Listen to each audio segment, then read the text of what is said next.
Harrington takes us to Kelly Barracks for the highly anticipated homecoming. Some color while they wait. Some talk to mommy.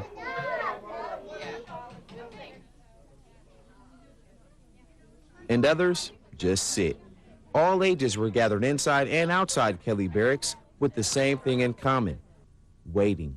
I'm waiting for Master Sergeant Ledbetter. I'm waiting for Captain Matthew Palmer. We're waiting for... And he's my husband. And I've been waiting for him for a year, so I'm pretty excited. This is Cole Schliemann, and we're waiting for his daddy, Private First Class Justin Schliemann. It's been kind of hectic because you got to get the house ready, you want to get him food. Waiting for Whitehead. Your house was clean while he's gone, but you feel that it has to be spotless. Bye, Bobby. I don't know what else to say. It's just finally here. It's just, there's no words. It's all done. We're just ready. Yeah. And shortly after sunset, their wait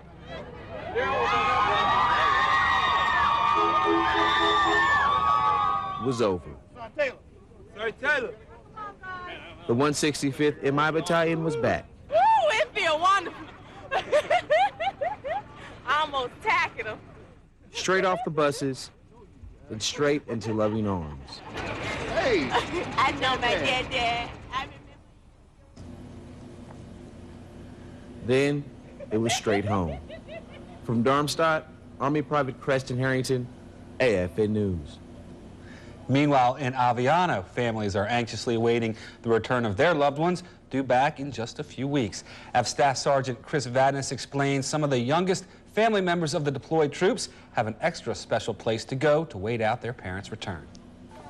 It's called the clubhouse, and not just anyone can get in. Only elementary school students who have at least one deployed parent can get into the school's most exclusive club. The kids have a pass, special pass, where they can get past, hall monitors and come up to the clubhouse. So they come when they want to, at their lunchtime. Instead of going outside, they want to come in here sometimes and play, write emails, talk. They're learning about Iraq. They're learning about various places their parents might be. We have computers set up back there for them to email them. We do projects. They play games. The counselors are on hand to just have fun with them. And, if anyone wants to talk, there's other people going through the same thing that they are. About 75 kids have a pass to the clubhouse.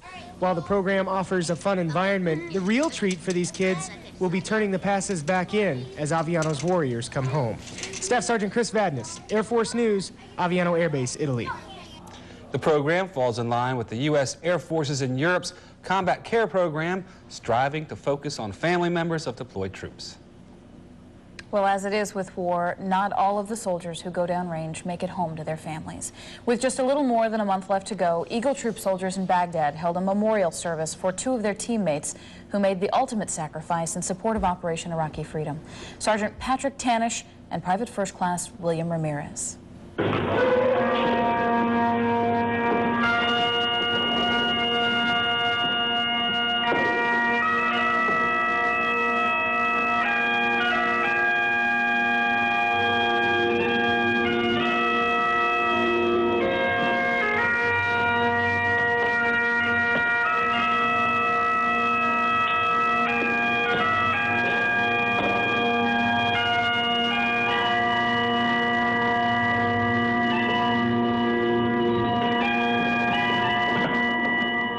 I'm not Sergeant Tanish's organic battalion level commander, but he and his troops supported my soldiers and me from 23 December until his death on 11 February. Therefore, he and they are an integral and inseparable part of 1488, because that's the way it should be. It sounds selfish, and I mean it that way. Sergeant Tanish is one of my troopers, too, and I deeply regret losing him. I'll never forget him as long as I live. He's the first soldier that I've ever lost in combat, and I'll never forget. He was a proud American. He was a damn fine soldier. Sergeant Patrick Tanish and PFC William Ramirez, you are the brave young men of this nation who have made the ultimate sacrifice. By giving your lives, you must know you give us all strength, both as gallant and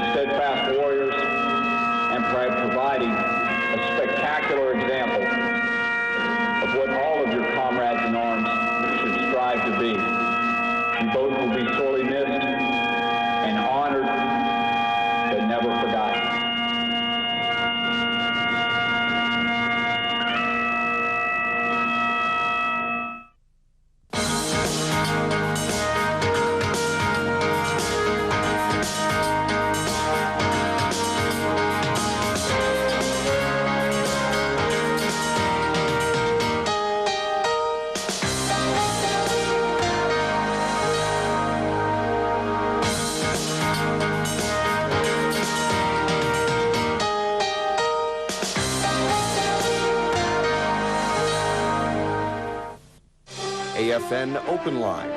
No recordings, no nonsense. Just real people with real answers to matters that affect you. I just wanted to say thanks for doing the show. Open Line lets you talk to the experts, from military benefits to shopping in Europe. And I'm very, very glad you have this show on. It's really timely and it's really giving out some great advice. AFN Open Line. Get answers to matters that affect you. Tune in to Open Line only on Power Network Radio. I'll drive. You didn't get enough sleep last night.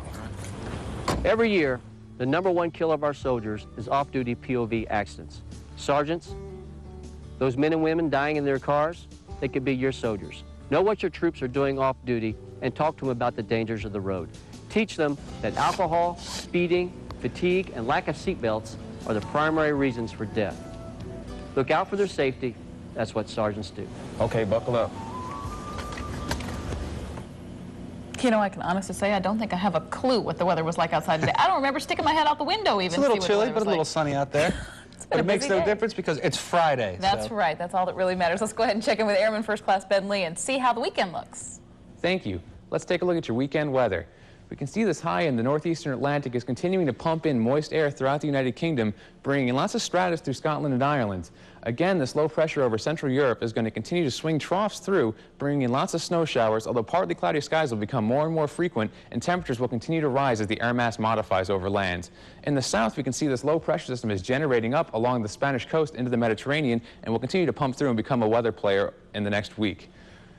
Further to the east, we can see that this frontal boundary is continuing to push up to the north. This is bringing in lots of snow and precipitations of freezing rain in some higher elevations, but for the most part, it's pretty quiet out here with a Siberian high extending very far into Europe, as well as another high over Iraq interacting with that. Taking a look at Sunday, we can see that this high is continuing to dominate over Iraq, although these two lows are going to start to bring more and more unsettled weather into that Siberian high. Moving back over to the west, this low is moving further and further south and filling rapidly, losing a lot of its strength and support, so you can expect conditions to improve markedly for Central Europe. As well as in the United Kingdom, however, we can see that there is a lot of rain and precipitation moving south with a major shortwave that's kind of tracking through there. And this low that we were talking about earlier, developing and moving rapidly through the Med, is now over Italy and bringing in lots of thunderstorm activity. Low temperatures for the next couple of days are going to hover around the 20s for Central Europe, 30s for the United Kingdom, and then 40s for the Iberian Peninsula down in Spain. We're looking at 30s in the Po Valley and 40s in southern Italy, 20s throughout the Balkans, and further to the east, very cold air mass in place over Siberia, bringing in lots and lots of low temps, and 30s throughout Turkey. Moving into the highs, we can see we've got 50s along the coast here in Turkey, 40s in the Balkans. Again, we're warming up a little bit more and more every day. 30s, upper 40s in Germany, 30s in the United Kingdom, and then 50s down in Spain. This is your forecast. Let's get back to the news. All right, thanks, Ben. Well, spring officially begins in just 4 weeks, but you probably wouldn't know it. Much of Central Europe, Old Man Winter still has quite a stronghold. But AFN correspondent Mary Cochran shows us how in Frankfurt, Germany, you can get a jump on Mother Nature and enjoy all that spring has to offer a little early.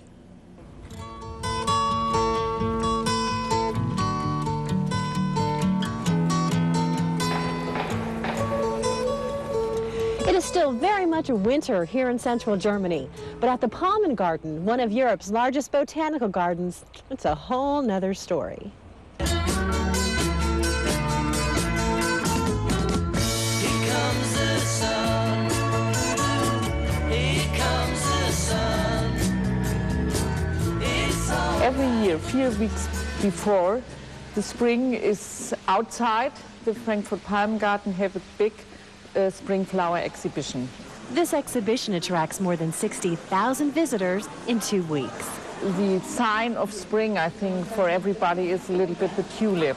Tulip mania broke out in the Middle Ages after its discovery in the Middle East. In fact, the price of tulips was a little bit crazy, costing up to $400 for one single bulb. But there's more to see than tulips at the Palmen Garden. Over 50,000 spring blossoms delight eyes and noses, despite the weather outside. It's all right. I'm Mary Cochran. In other news tonight, the Bush administration plans to take the lead in eliminating landmines that are not timed to self-destruct.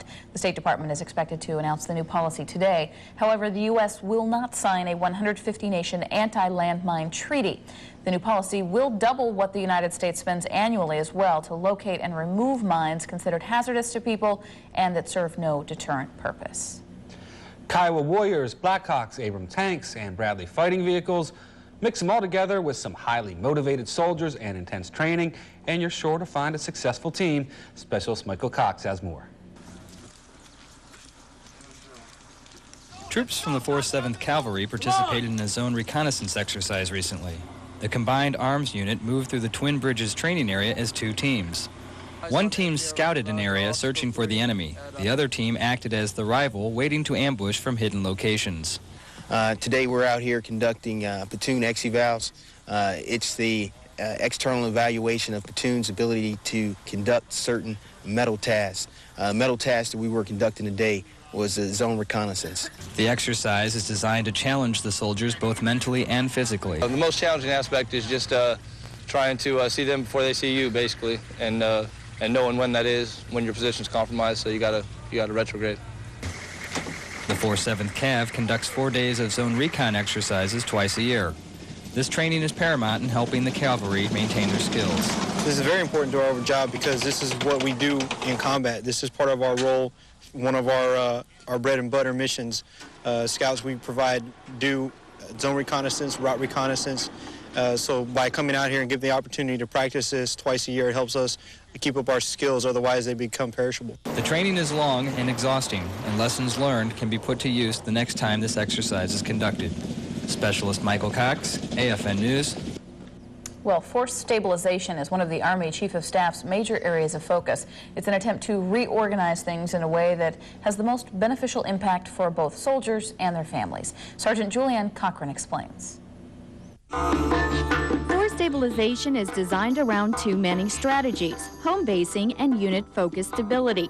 By focusing on these 2 areas, officials believe they can better provide for soldiers and families and at the same time produce combat-ready, effective units. Force stabilization is one of the Chief's key focus areas and ties directly to providing joint expeditionary forces for those combatant commanders. For home basing, the Army's targeting enlisted soldiers to stay through the squad leader position. Officers would remain home-based until they reach the company grade level. In each case, that equates to approximately 7 years inside their unit first or that installation. Under unit-focused stability, the Army is looking at a 3-year assignment cycle for soldiers that is aligned to the operational cycle of the unit. So the unit and the soldiers will stay together for that 3-year period, performing the Army missions as necessary. These forces train together, especially under the unit-focused stability paradigm, better support the combat commander's needs. Officials add force stabilization not only benefits soldiers but families and provides an added level of well-being for the entire Army. Sergeant Julianne Cochran, the Pentagon. And for more information on this initiative, go online to stabilization.army.mil. A military career can be a great opportunity to build skills and work on securing a future, and for many, the limits of success are only dependent on how hard you're willing to work. Navy journalist Alicia Chesley introduces us to a sailor on board USS Emory S. Land who has taken the skills he's learned and is using them to cook up something great for himself. CS1 Marco Pfeiffer is a Navy cook on board USS Emory S. Land. He's in charge of the food service department and supervises over 98 personnel. And as a leading petty officer, he's also responsible for making sure over 3,300 meals are produced in a single day. But this isn't all Pfeiffer does. During the hours he isn't working on the ship, he's become a certified chef, specializing in desserts. I started out by attending some classes at Johnson & Wales, and from then on, we was assigned our own chefs to actually work with us and get hands-on making different sauces, things like that. And the more that chef worked with me one-on-one, the better and the more interested I became in it. And I just took it up and finished my 2 years and got my degree. And then I went on to get my certification, and now I'm a certified pastry chef. In addition to his Navy training as a culinary specialist, Pfeiffer uses his certification for the crew's benefit. Not only does he make desserts, he also passes on his training to junior sailors. He was the first person that took me to bake shop, and he showed me how to make dinner rolls, and he took me to run through baking cakes and pies and the spruce topping that he did today. And so I got the hang of it, and I really like bake shop. He made it interesting. So why is a certified chef plan on making the Navy a career, especially when there are so many other opportunities outside of the military? If it wasn't for the Navy, I wouldn't even got started in my certification. So I'm grateful for that. And not only that, I like to actually pass on some of the information and the knowledge I have to our junior sailors, our junior culinary guys, and hopefully I can influence a couple of those guys to actually become certified chefs and pass it on. Thanks to Pfeiffer's passion for cooking, land sailors will continue tasting the benefits of expert culinary training. Reporting from on board USS MRS Land, I'm Navy journalist Elisha Chesley, AFN News. Nothing like some apple cobbler to get your tummy growling. It's pretty good to me. It looks really good. We do have a quick programming note for you before we head off to break. Scheduled maintenance at the AFRTS Broadcast Center this weekend will shut down the local area network, which means that you won't have access to the AFN website and program schedules throughout the weekend. Service is scheduled to resume by 3 p.m. Central European Time on Monday. We just thought you might want to know.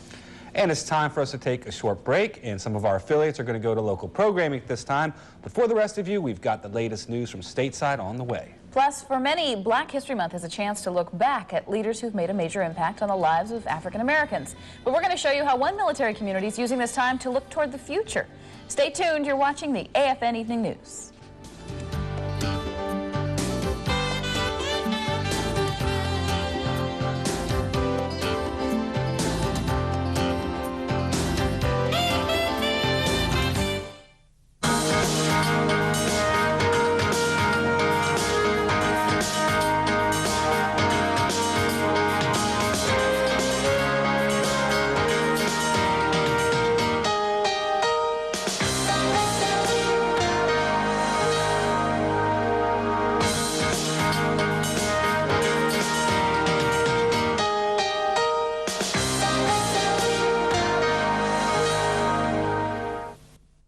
Your best friend or worst enemy.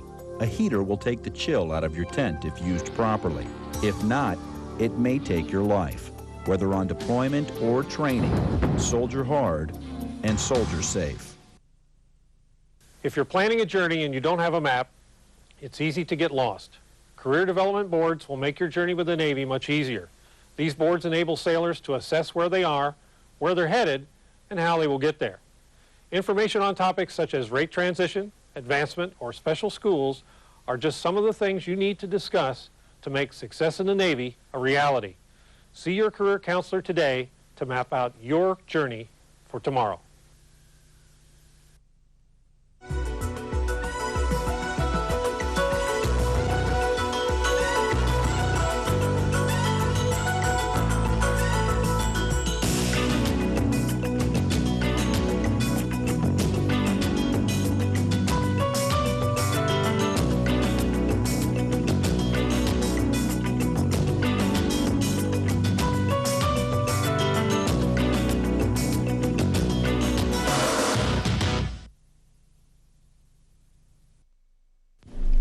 Democratic presidential contenders John Kerry and John Edwards have found something they agree on. That story tops our look at today's stateside headlines.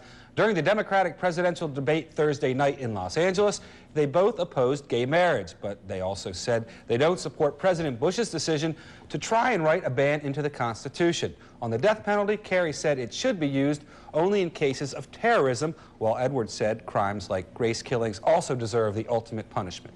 A bill that makes attacks against a pregnant woman a two-victim crime is working its way through Washington, D.C. The House has just approved it, and it's heading for the Senate now. 29 states already have laws allowing people who attack pregnant women to be charged with 2 crimes if the fetus is harmed. Those states include California, where Scott Peterson faces murder charges in the death of his wife, Lacey, and their unborn child, Connor. A federal mediator says it's been one of the most difficult negotiations of his career. But talks in Los Angeles have produced a tentative agreement between grocery clerks and 3 supermarket chains to end the longest supermarket strike in U.S. history. And they've been fighting the baseball demons for nearly a century, and the Chicago Cubs fans are hoping they've now exorcised at least one. The infamous deflected ball blamed for the team's playoff loss last year has been destroyed in a special ceremony. As we wrap up the month of February, we are closing in on the end of Black History Month. Military communities throughout the European theater have been holding special events for the last few weeks, and Army Sergeant Emily Adams brings us a special celebration at Ramstein Air Base in Germany. In celebration of African American History Month, Ramstein's Officers Club hosted a luncheon to celebrate this year's theme, Brown versus the Board of Education. The event's MC, First Lieutenant Jason Glenn, explains. I would like to say is the part of the foundation of America. And America is about freedom. And freedom is about a change. Freedom is about having the right to do what needs to be done, or an individual rights. And I think everyone needs to know that this foundation is very important. Glenn adds that it's a celebration of more than just African American history. This month, as you well know, is Black History Month for the African American heritage. And it's an awesome time. Not only is it African American history, but it's American history. And we want all to celebrate and all to enjoy what history has been brought to us. He says being part of an event like this is a great honor.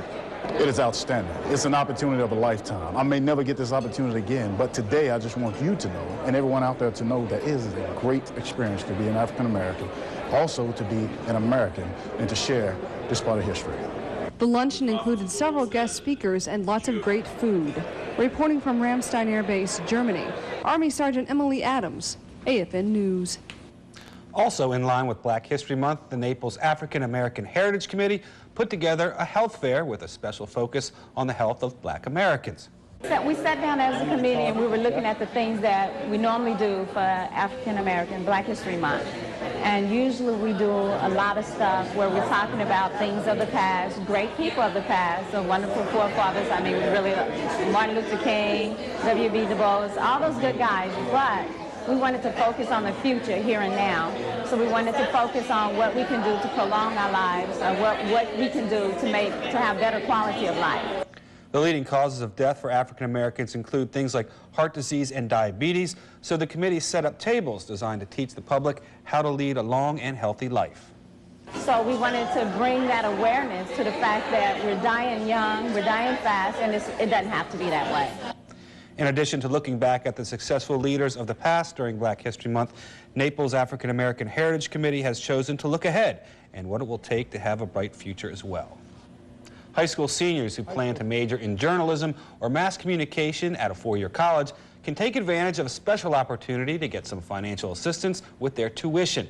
The European Stars and Stripes is offering 3 $1,000 scholarships, and they are only available to graduating Department of Defense-dependent school seniors. Check with your school counselors for the application and all of the details.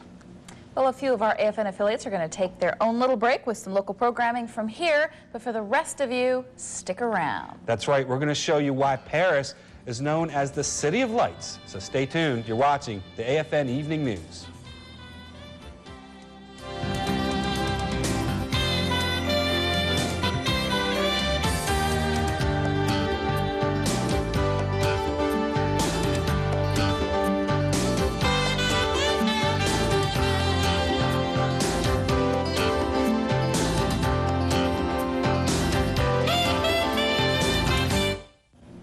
Well, as we wrap up the week, tonight we finish up a look at Paris, France, and some of the many great places to visit there if you have your chance to visit the City of Lights. But why is Paris referred to as the City of Lights? If you've ever been there at night, you probably already know. Here's Air Force Sergeant Steve German.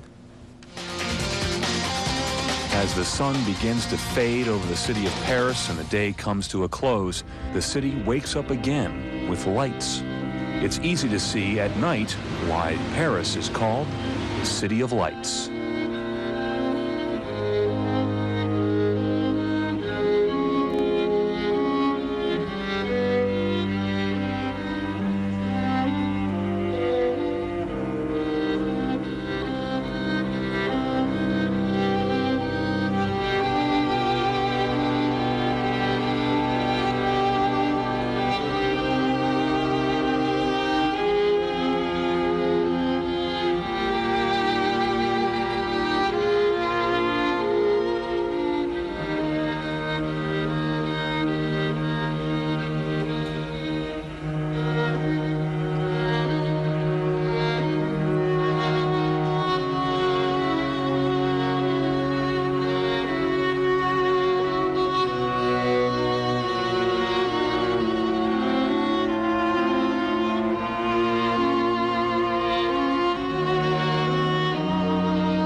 lights of the Eiffel Tower glow in the distance. At night, for the next 10 years, at the top of every hour for 10 minutes, the Eiffel Tower sparkles like a jewel in the night.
Okay, I'm sold. Sign me up. It's the weekend. Now's your chance. I'm busy this weekend. But maybe, you know, very soon. You never know. Paris, you got to go. You got to do that sort of thing while you're here in Europe. You only have these opportunities once in a lifetime, right? Well, thank you so much for staying up with us tonight. Have a fabulous evening, and we will see you again tomorrow. Oh, no, we won't. We'll see you on Monday. On Monday, that's right. Weekend. Have a good weekend.